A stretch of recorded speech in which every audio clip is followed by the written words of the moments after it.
1절은 제가 읽고 2절은 여러분이 읽고 3절은 다 같이 읽도록 하겠습니다. 옛적의 선지자들을 통하여 여러 부분과 여러 모양으로 우리 조상들에게 말씀하신 하나님이 이 모든 날 마지막에는 아들을 통하여 우리에게 말씀하셨으니 이 아들을 만유의 산속자로 세우시고 또 그로 말미암아 모든 세계를 지으셨느니라. 함께 읽겠습니다. 이는 하나님의 영광의 광채시요 그 본체의 형상이시라. 그의 능력의 말씀으로 만물을 붙드시며 죄를 정결하게 하는 일을 하시고 높은 곳에 계신 지극히 크신 이의 우편에 앉으셨느니라. 아멘. 전도사님 나오셔서 말씀 전해 주시겠습니다.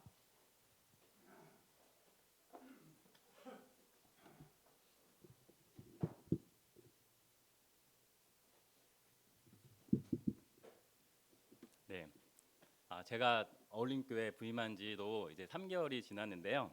네, 여러분 모두 앞에 서서 이렇게 서게 되는 거는 이제 처음인 것 같아요. 그래서 어떤 말씀으로 설교를 할까 이렇게 고민을 많이 했는데 그래서 오랜 많은 고민 끝에 제가 목회를 하게 된 동기가 되고 또한 제 평생을 이제 이끌어가게 될 그런 주제를 가지고 여러분한테 말씀을 나누고 싶다라는 생각을 하게 됐어요. 그래서 그 성경이라는 주제로 이제 설교를 준비했습니다. 그래서 성경 하나님의 영광이라는 제목으로 같이 말씀 나누도록 하겠습니다. 우리는 이제 TV나 그러니까 인터넷에서 세계적으로 이제 유명한 사람을 볼 때 그들의 능력과 탁월함을 보면서 놀라움을 감출 수가 없습니다.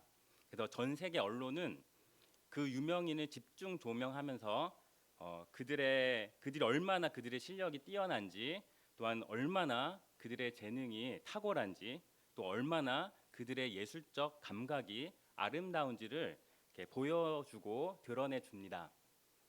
그러니까 우리가 캐나다 밴쿠버를 가보지 않았지만 우리가 김연아 선수가 밴쿠버 올림픽에서 세계가 놀랄 만한 연기를 하면서 금메달을 따는 것을 볼 수가 있습니다.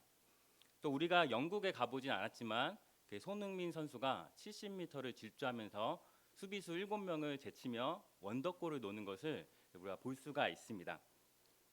그러니까 TV 방송을 통해서 그들의 탁월함과 그들의 아름다움이 드러나는 것이죠. 모든 시선이 집중되면서 그들의 천재성과 그들의 아름다움에 빛이 나게 됩니다. 그러니까 왠지 모를 후광이 있는 것이죠.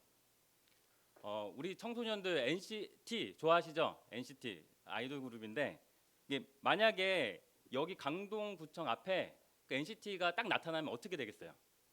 그러면 이 조용한 강동구가 빛이 나게 되겠죠.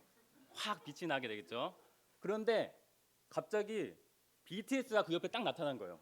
그러면 어떻게 돼요? 그럼 NCT의 빛이 좀 사그라들겠죠. 네, 그러니까 사람마다 이렇게 빛의 차이가 좀 있는 거예요. 빛의 차이가 좀 있는데 어쨌든 이런 모든 사람들은 대한민국을 빛나게 합니다. 그리고 괜히 아무 상관없는 우리까지도 이렇게 자신감이 올라가고 자랑스러운 마음이 생겨나는 것이죠. 그러니까 그들의 빛이 바라는 것을 볼 때 우리는 그들을 극찬하면서 열광하게 됩니다. 그러니까 여기서 우리는 이제 어떤 패턴을 볼 수가 있는데요. 그게 무엇인가 하면은 여기 어떤 누군가에게 탁월함이 있습니다. 탁월함이 그게 어떤 열정이 될 수 있고 그들의 노력이 될 수도 있고요. 아니면 그들의 고결한 인격과 성품이 될 수가 있어요. 그런데 어떤 계기를 통해서 그 탁월함이 드러나게 되는 거죠. 다 드러나게 되고 그러면은 그 드러난 걸 통해서 어떻게 돼요? 빛이 나게 되는 거예요. 그걸 통해서. 그리고 그 빛에 감동 받으면 어떻게 돼요? 우리가 칭찬과 감탄을 찬사를 보내게 되는 거죠. 그러니까 탁월함이 있으면 그것이 드러나고 그 드러나면 빛이 나게 되고 빛이 나면 우리가 찬사가 이어지는 거죠. 그래서 탁월함, 드러남, 그리고 빛남, 그리고 찬사 이렇게 이어지는 것이죠. 그런데요, 하나님은 인간이 절대로 따라올 수 없는 무한한 하나님의 탁월하심이 있습니다. 인간의 재능이나 스킬은 그에 비하면 아무것도 아닌 것이죠. 그러면 그 인간이 절대로 따라올 수 없는 그 하나님의 탁월함을 알 수 있는 방법이 무엇이 있을까요? 어떻게 하나님께서 자신을 드러내 주실까요? 그것은 바로 창조를 통해서 드러내십니다. 최초에 온 우주를 창조하시면서 하나님의 위대하심과 하나님의 능력을 보여주셨습니다. 이 우주가 얼마나 크죠? 현대 과학으로도 측정할 수 없을 만큼 광대한 우주입니다. 이 우주를 허블 망원경으로 바라보면 이 우주가 얼마나 광대한지를 우리가 볼 수 있습니다. 그러면 세상을 전자현미경으로 보면 어떨까요? 우리가 유전공학이 엄청나게 발전했지만 발전하면 발전할수록 우리 인간이 모르는 미지의 영역이 있다는 것을 우리가 알 수 있는 것이죠. 그만큼 하나님은 위대하시고 그 능력을 측정할 수가 없습니다. 그런데 하나님께서 이 창조보다 자신을 드러내시는 더 분명한 방법이 있습니다. 우주 만물에 대한 창조보다 자신을 더 훨씬 잘 드러내는 방법이 있는데 그건 바로 말씀입니다. 말씀. 하나님께서는 말씀하시면서 자신을 드러내십니다. 사실 창조도 하나님께서 말씀하신 것입니다. 빛이 있으라 하시니 빛이 생겨났습니다. 하나님께서 말씀 몇 마디로 온 우주를 창조하셨습니다. 그리고 하나님께서 말씀으로 이 세상을 붙드시고 유지시켜 주십니다. 지구가 만류 인력의 법칙으로 우리를 이렇게 딱 붙잡아 두는 것도 하나님께서 말씀으로 붙드시기 때문입니다. 그리고 원자와 원자가 결합해서 떨어지지 않는 것도 하나님께서 말씀으로 붙들어 주시기 때문입니다. 그런데 제가 지금까지 의도적으로 이렇게 드러낸다 이런 말을 많이 계속했는데요, 반복을 했어요. 왜 그랬냐면 계시라는 말을 이렇게 뜻을 설명하기 위해서입니다. 계시라는 말이 무엇이냐면요, 이렇게 감추어져 있는 무엇인가가 이렇게 드러난다라는 것이 계시입니다. 그러니까 어떤 것이 뭔가 이렇게 감추어져 있다가 이렇게 딱 하고 드러나는 게 계시거든요. 그래서 드러난다를 달리 말하면 계시라고 할 수 있습니다. 그래서 감추어진 것이 드러난다고 했는데 그러면 무엇이 드러난다는 말인가요? 네, 하나님이 드러나신다는 것입니다. 하나님의 어떠함이 드러난다는 것입니다. 하나님의 능력과 하나님의 성품이 드러나는 것이죠. 하나님의 탁월하심이, 하나님의 위대하심이, 하나님의 지혜가, 하나님의 은혜가, 하나님의 사랑이, 하나님의 아름다우심이, 그리고 하나님의 거룩하심이 드러나는 것이죠. 하나님께서 어떻게 드러내세요? 말씀으로 드러내십니다. 바로 그게 계시입니다. 초반부에 탁월함이 있으면 드러나게 되고, 드러나면 빛이 나고, 빛이 있으면 찬사가 쏟아진다고 말했죠. 그러니까 하나님도 마찬가지예요. 하나님의 탁월함이 드러납니다. 드러난다? 뭐예요? 계시죠. 그래서 감추어진 하나님의 탁월함이 계시됩니다. 계시되면 빛이 나겠죠. 빛이 나는 게 뭐예요? 영광입니다. 영광. 그리고 그 찬란한 영광의 빛이 비춰지면 어떻게 돼요? 그 빛을 보면서 칭찬과 찬사가 쏟아지는 것이죠. 그게 바로 경배와 찬양입니다. 우리는 말씀의 빛에 감동을 받고 그 말할 수 없는 아름다움에 사로잡히게 되고 결국 마음 깊은 곳에서부터 찬양이 터져 나올 수밖에 없는 것입니다. 하나님의 거룩한 성품과 위대한 능력과 하나님의 아름다움을 바라보면서 찬송하게 되는 것이죠. 탁월함이 있었는데 그것이 계시되고 계시되니까 영광이 비춰지고 영광이 비춰지니 찬양을 하게 되는 것입니다. 이렇게 하나님께서 자신의 영광을 드러내시는 도구가 말씀입니다. 하나님께서 하나님의 말씀이 선포될 때 영광이 나타나는 것이죠. 이것이 오늘 설교의 핵심입니다. 하나님께서 말씀하시면 영광이 나타난다.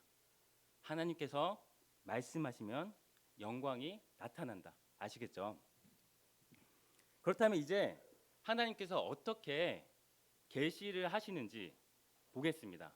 좀 더 쉽게 말하면 하나님께서 어떻게 자신을 드러내시는지를 한번 살펴보겠습니다. 조금 더 쉽게 말하면 하나님께서 어떻게 말씀하시는지를 살펴보겠습니다.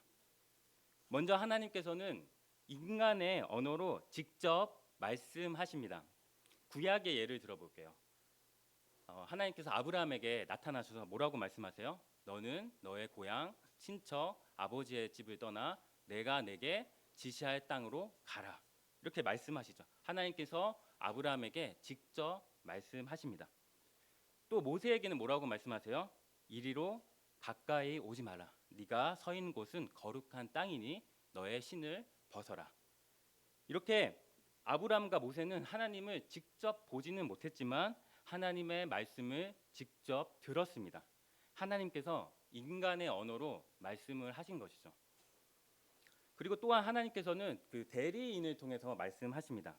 하나님께서 인간에게 직접 말씀하실 뿐만 아니라 일부 사람들을 세워서 그들을 통해서 하나님의 말씀을 전하게 하시는 것이죠. 그러니까 하나님의 말씀을 선지자들이 대언하는 것입니다. 예레미야 1장에서 하나님께서 예레미야에게 찾아오셔서 말씀하세요. 하나님께서 손을 내밀어서 예레미야 입술에다가 손을 딱 대시고 입에다 대시고 말씀하십니다. 그래서 내가 나의 말을 너의 입에 두었노라. 그게 무슨 뜻이죠? 앞으로 하나님께서 예레미야에게 말씀을 주시고 예레미야 입에서 이렇게 나오는 말을 하나님의 말씀으로 선포하겠다는 뜻입니다. 그래서 예레미야는 이렇게 말해요. 여호와의 말씀이 내게 임하느니라. 아니면 여호와께서 내게 이르시되 라고 시작하면서 하나님의 말씀을 이스라엘 백성에게 선포하였습니다. 그것을 들은 이스라엘 백성은 어떻게 했어요? 그 말이 예레미야의 말이 아니라 하나님의 말씀이라고 받아들였습니다. 때로는 하나님께서는 꿈과 환상으로 말씀하십니다. 그래서 요셉에게는 꿈으로 말씀하시고 다니엘과 에스겔에게는 환상으로 말씀하셨습니다. 그런데 가장 중요한 것은 하나님께서 말씀을 기록하게 하신 것입니다. 하나님께서 모세에게 율법을 기록하라고 명령하십니다. 모세가 죽더라도 기록된 율법을 읽어서 후대 백성들의 귀에 그 말씀을 들려주라고 명령하십니다. 마찬가지로 하나님께서 선지자 이사야와 예레미야에게도 하나님의 말씀을 기록하라고 명령하십니다. 그들이 활동했던 그 시대의 왕들과 백성에게 그 말씀을 선포할 뿐만 아니라 그들이 다 죽고 난 후에도 후세에 영원히 그 말씀이 있도록 하기 위해서 그 기록을 남기게 됩니다. 그렇게 해서 모아진 것이 뭐예요? 구약 성경이 된 것이죠. 그것은 기록되었지만 여전히 하나님의 말씀이며 그래서 절대적인 권위가 있는 책이 되었습니다. 그렇다면 이렇게 생겨난 구약 성경의 목적은 무엇이었을까요? 쉽게 말해 구약 성경을 읽으면 어떤 일이 일어날까요? 그 답은 요한복음 5장에 있습니다. 요한복음 5장에서 예수님은 안식일에 어떤 병자를 고쳐주었는데 유대인들이 따지는 거죠. 왜 안식일에 병자를 고쳐주냐? 이렇게 따지니까 예수님하고 논쟁이 붙었습니다. 그 논쟁 가운데서 예수님께서 유대인들에게 그들의 성경 읽기 방식을 지적하십니다. 그래서 요한복음 5장 39절 40절입니다. 너희가 성경에서 영생을 얻는 줄 생각하고 성경을 연구하거니와 이 성경이 곧 내게 대하여 증언하는 것이라. 그러나 너희가 영생을 얻기 위하여 내게 오기를 원하지 아니하는도다. 예수님께서 이렇게 말씀하시는 것이죠. 너희가 영생을 얻으려고 구약 성경을 읽고 있구나. 잘하였도다. 구약을 읽으면 너희가 영생을 얻을 수 있다. 왜냐하면 구약 성경은 나에 대해서 기록하고 있기 때문이다. 그러나 너희의 성경 읽기는 잘못되어 있다. 너희가 성경을 제대로 읽었으면 나에게 나와서 영생을 얻었을 것이다.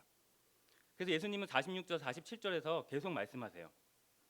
모세를 믿었더라면 또 나를 믿었으리니 이는 그가 내게 대하여 기록하였음이라. 그러나 그의 글도 믿지 아니하거든 어찌 내 말을 믿겠느냐. 너희가 모세를 믿었더라면 모세가 어떤 성경을 썼어요? 창세기, 출애굽기, 레위기, 민수기, 신명기 이렇게 5권을 썼잖아요. 이것을 모세오경이라고 해요. 그러니까 너희가 이 모세오경을 믿었으면 나를 믿었을 것이다. 너희가 내 말을 믿지 않는 이유는 모세오경을 믿지 않기 때문이다. 너희가 성경을 읽었지만 그 읽은 성경을 믿지 않고 있구나. 이렇듯 예수님은 유대인들의 실상을 다 보여주고 있습니다. 그들은 성경을 읽었으나 눈이 어두워서 구약 성경이 진정으로 가리키고 있는 누구예요? 예수 그리스도, 예수님을 볼 수 없었던 것입니다. 그들이 구약 성경을 제대로 읽었으면 예수님께 나아가서 예수님을 믿었을 것입니다. 따라서 구약 성경의 목적은 무엇인가요? 구약 성경의 목적은 예수님을 알아보고 예수님께 나아가고 예수님을 믿는 것입니다. 그러니까 하나님의 말씀이 기록되어서 구약 성경이 되었고 그 구약 성경이 예수님을 가리키고 있다는 것을 보았는데요. 이 시점에서 성경에서 더 놀랍고 심오한 진술을 한번 보겠습니다. 그것은 바로 예수님 자체가 하나님 말씀이라는 사실입니다. 오늘 본문 다시 한번 크게 읽어보겠습니다. 히브리서 1장 1절부터 3절까지 시작.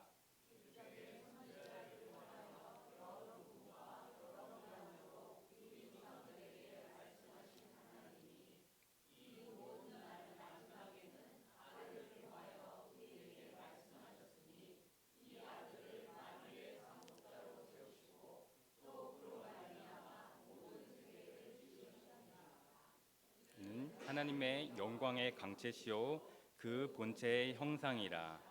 그의 능력의 말씀으로 만물을 붙드시며 죄를 정결케 하는 일을 하시고 높은 곳에 계신 지극히 크신 이의 우편에 앉으셨느니라. 네, 우리가 지금까지 계속 보아온 것입니다. 오랜 옛날부터 옛적부터 하나님께서 선지자를 통해서 말씀하시고 꿈으로 환상으로 또한 기록된 책으로 여러 가지 다양한 방식으로 말씀해 오셨습니다. 그런데 이 모든 날 마지막에 최종적으로 완전하게 아들을 통하여 말씀하셨습니다. 그 아들이 누구입니까? 우리가 잘 아는 하나님의 아들 예수 그리스도입니다. 하나님께서 말씀으로만 자신을 드러내시다가 이제는 아들을 통해 계시하신 것이죠. 눈에 보이도록 계시하셨습니다. 계시가 되면 뭐가 나타나요? 영광이 나타난다고 했죠. 영광. 그리고 그래서 3절에 뭐예요? 3절에 이는 하나님의 영광의 광채시요 그 본체의 형상이라 라고 말씀하고 있는 것입니다. 예수 그리스도를 통해서 하나님의 영광의 광채가 비춰지고 있는 것입니다. 그래서 요한복음 1장은 이렇게 말합니다. 태초에 말씀이 계시니라. 이 말씀이 하나님과 함께 계셨으니 이 말씀은 곧 하나님이시니라. 그가 태초에 하나님과 함께 계셨고 만물이 그로 말미암아 지은 바 되었으니 지은 것이 하나도 그가 없이는 된 것이 없느니라. 태초에 말씀이 하나님과 함께 계셨습니다. 하나님께서 말씀으로 온 세상을 만드실 때 누구를 통해 말씀 만드셨어요? 말씀을 통해 만드신 것이죠. 만물이 그로 말미암아 지은 바 된 것입니다. 그 말씀도 바로 창조주 하나님이신 것이죠. 그 말씀은 하나님이십니다. 그리고 그 말씀이 인간이 되어서 이 땅에 오신 것입니다. 그게 누구세요? 예수님이죠. 그래서 예수님은 인간이면서 동시에 하나님이십니다. 예수님은 인성, 사람인 거죠. 그리고 예수님은 신성, 하나님이신 거예요. 그래서 예수님은 100% 인성과 100% 신성을 둘 다 가지고 계십니다. 우리와 똑같은 몸을 입고 계시지만 그 안에 신성이 감춰져 있는 것입니다. 그래서 예수님이 제자들에게 뭐라고 말씀하세요? 나에게 아버지를 보여달라고 하지 말라. 나를 본 자는 아버지를 본 것이다. 그래서 나중에 예수님 안에서 하나님의 영광을 본 사도 요한은 뭐라고 기록했어요? 요한복음 1장 14절입니다. 말씀이 육신이 되어 우리 가운데 거하심에 우리가 그 영광을 보니 아버지의 독생자의 영광이요 은혜와 진리가 충만하도다. 태초부터 계셨던 그 말씀이 육신이 되어서 우리에게 오셨는데 우리가 그 영광을 봤다는 거죠. 그의 충만한 은혜와 진리가 드러났고 그 하나님의 영광을 그 빛을 우리가 직접 보았다는 것입니다. 우리가 그 일의 증인이다라고 사도 요한은 증언하고 있습니다. 그런데 문제는 무엇입니까? 많은 사람들이 예수님을 직접 보고도 하나님을 보지 못한다는 것입니다. 요한복음에 자세하게 나와 있는데요. 요한복음은 7가지 기적이 기록되어 있는데요. 요한이 요한복음을 기록할 때 수많은 기적 중에 7가지 기적만 선택해서 정교하게 요한이 선택을 했습니다. 이 기적은 단순히 놀라운 기적이 아니라 그 기적은 바로 예수님이 누구신지를 드러내기 위해 의도된 것입니다. 그래서 그것을 뭐라고 얘기해요? 표적이라고 얘기합니다. 표적. 그러니까 표적은 단순히 놀라운 기적적인 사건이 아니라 이 표적을 보고 예수님이 하나님이라는 사실을 보라는 거죠. 그래서 어떤 사람들은 이 표적 뒤에 있는 하나님을 보게 되지만 또 어떤 사람은 이 표적을 보고도 좀 놀라운 기적이네 하고 그냥 넘어가는 것이죠. 그러니까 7가지 표적 중에 그래서 오병이어 사건을 예를 들겠습니다. 요한복음 6장에 오병이어 사건이 기록되어 있는데요. 오병이어 사건은 예수님께서 떡 5개와 물고기 2마리로 남자만 5,000명을 먹이신 기적적인 사건입니다. 그러니까 이 떡과 생선을 먹어서 배부른 대중들은 그래서 예수님을 왕으로 삼고자 하는데요.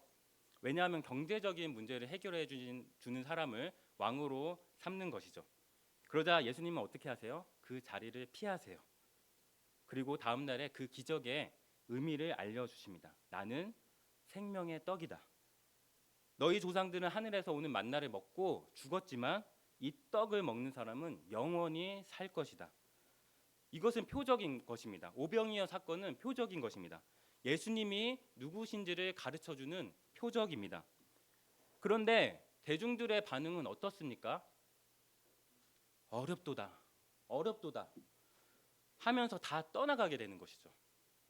그러니까 오병이어 사건을 보고도 표적을 보고도 예수님의 말씀을 듣고도 하나님의 영광을 보지 못한 것이죠. 그리고 이때부터 가룟 유다도 생각을 달리하게 됩니다. 왕이 될 수 있는 절호의 기회를 날려버린 예수님을 자기가 생각한 그런 인물이 아니라고 판단하게 되는 것이죠. 그리고는 유대 제사장들과 그들에게 예수님을 팔아 넘기게 되고 결국은 비참하게 인생을 마무리하게 됩니다. 그래서 다 떠나가는 무리들을 바라보면서 예수님은 물으시죠. 너희도 가려느냐? 너희도 가려느냐? 그때 베드로가 뭐라고 말해요? 영생의 말씀이 주께 있사오니 우리가 누구에게 가오리까? 그러니까 가룟 유다는 2, 3년 동안 예수님과 동고동락했음에도 불구하고 하나님을 보지 못했습니다. 그렇게 가까이서 하나님의 말씀, 예수님의 말씀을 듣고 예수님의 행동을 보면서도 깨닫지 못한 것이죠. 비단 가룟 유다만 그러나요? 예수님의 동생들도 마찬가지입니다. 예수님의 동생들도 처음에는 예수님을 미쳤다고 생각했어요. 그리고 나중에 예수님의 놀라운 능력을 보고 나니까 어떻게 얘기해요? 여기 시골에서 이러고 있지 말고 저기 수도 예루살렘에 가서 그 능력을 보여주시고 유명해지세요. 이렇게 조언을 합니다. 예수님한테. 그러니까 왜 그렇게 했어요? 성경에 나오죠. 이는 형제들까지도 예수를 믿지 아니함이더라. 30년 가까이 예수님과 함께 살아놓고도 왜 예수님을 알지 못했을까요? 예수님의 겉모양만 보았기 때문입니다. 인간이신 예수 그리스도의 겉모양만 보고 예수님 안에 있는 하나님의 영광을 보지 못한 것이죠. 그런데 다행인 것은 나중에 영광 중에 부활하신 예수님을 본 후 이 형제들의 반응은 변합니다. 야고보서에서 시작해서 야고보는 예수님의 동생이거든요. 그래서 야고보서를 썼어요. 그래서 예수님의 형제 야고보는 그 야고보서에서 이렇게 말합니다. 주 예수 그리스도의 종이라고 자신을 표현하는 거죠. 그리고 그 동생 유다가 또 하나 있거든요. 유다는 자기를 뭐라고 얘기해요? 예수 그리스도의 종이요 야고보의 형제인 유다는. 그들은 예수님의 인성 속에서 숨겨진 예수님의 신성을 발견한 겁니다. 그러면 우리는 어떻게 예수님 안에서 그 찬란한 하나님의 영광을 볼 수 있을까요? 예수님은 2000년 전에 부활하셔서 하늘로 올라가시지 않으셨어요? 예수님은 더 이상 여기에 계시지 않잖아요. 그러면 우리는 어떻게 예수님을 볼 수 있을까요? 그것을 위해서 예수님께서는 사역 초기부터 준비를 하십니다. 하나님께서 하나님의 백성에게 구약의 말씀을 주셨듯이 예수님도 교회에게 그들을 통치할 수 있는 말씀을 주시길 원했습니다. 그래서 제자들을 택하시고 그들을 말씀으로 가르치시고 그들에게 성령을 보내주셨습니다. 그래서 예수님께서 요한복음 17장에서 이렇게 기도합니다. 나는 아버지께서 내게 주신 말씀을 그들에게 주었사오며 그들은 이것을 받고 내가 아버지께로부터 나온 줄을 참으로 아오며 아버지께서 나를 보내신 줄을 믿었사옵나이다. 예수님께서 아버지로부터 받은 말씀을 제자들에게 주었습니다. 제자들은 그 말씀을 들었고 그 말씀을 받아들였습니다. 그리고 그 말씀을 그대로 믿었습니다. 그러나 여전히 제자들은 그 말씀을 다 이해하지 못하였고 깨닫지 못한 부분이 많았습니다. 그래서 요한복음 14장에서 예수님이 제자들에게 뭐라고 말씀하세요? 내가 아직은 너희와 함께 있어서 하나님의 말씀을 가르쳐 준다. 그러나 아버지께서 내 이름으로 보내실 성령 그가 와서 너희에게 모든 것을 가르치고 내가 너희에게 말한 모든 것을 생각나게 하리라.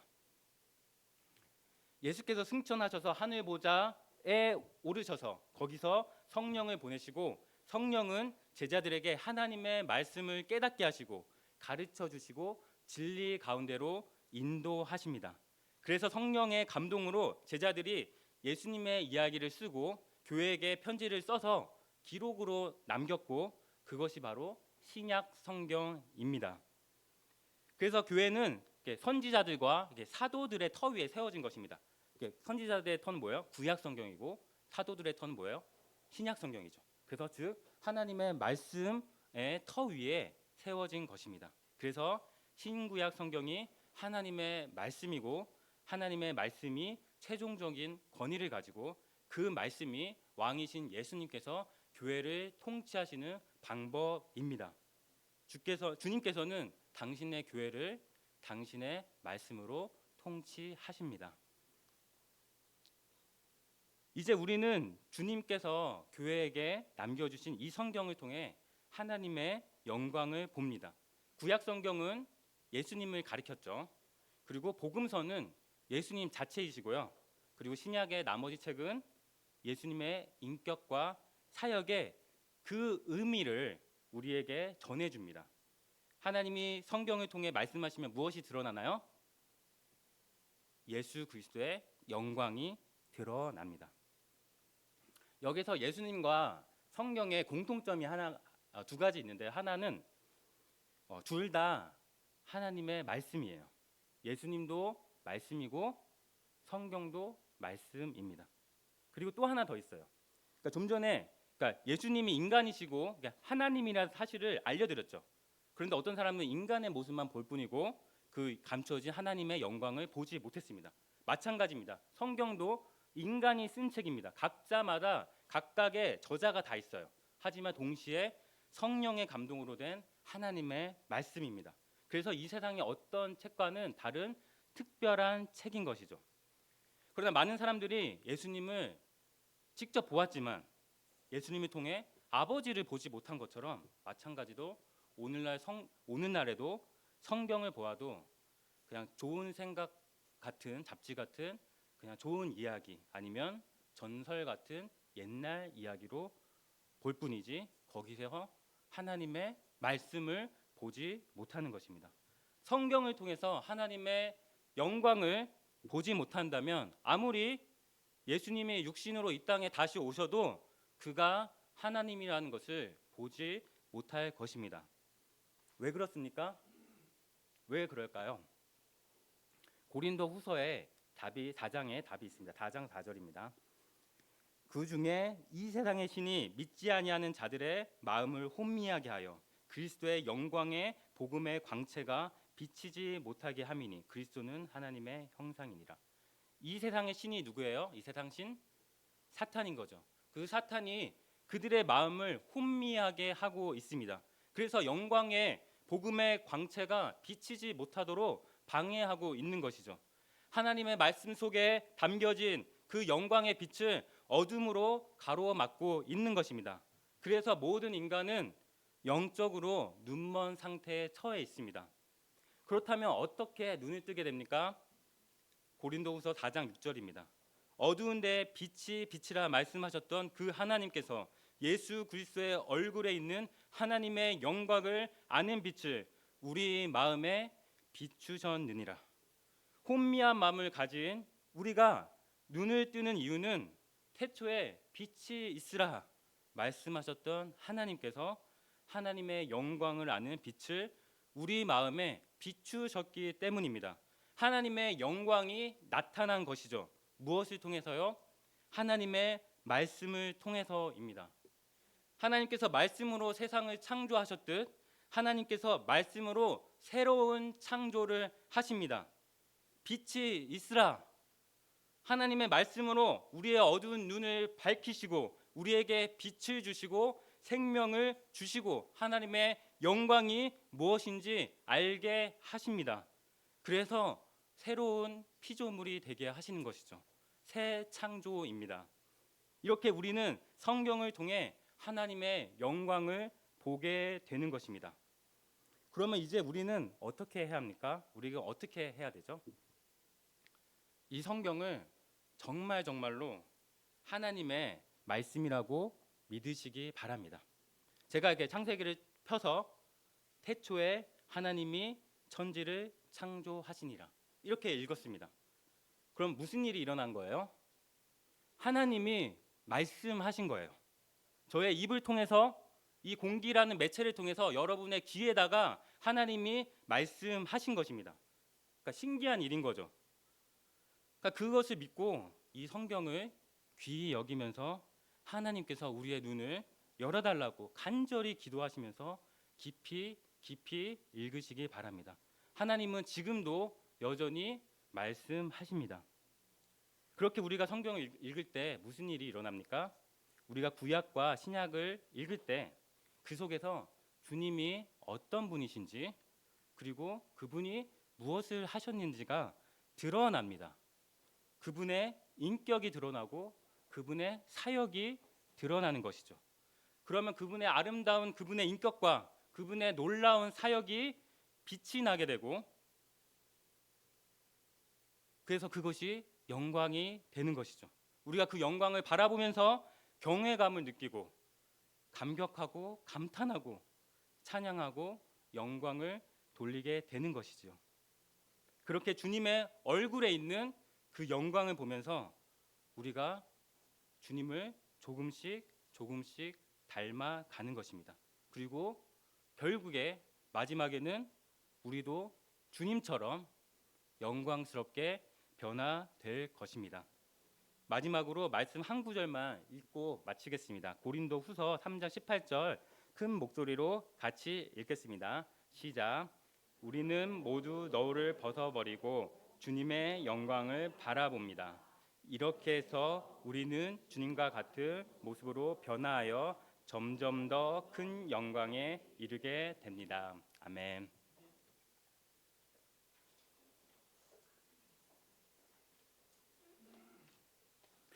말씀 생각하시면서 함께 좀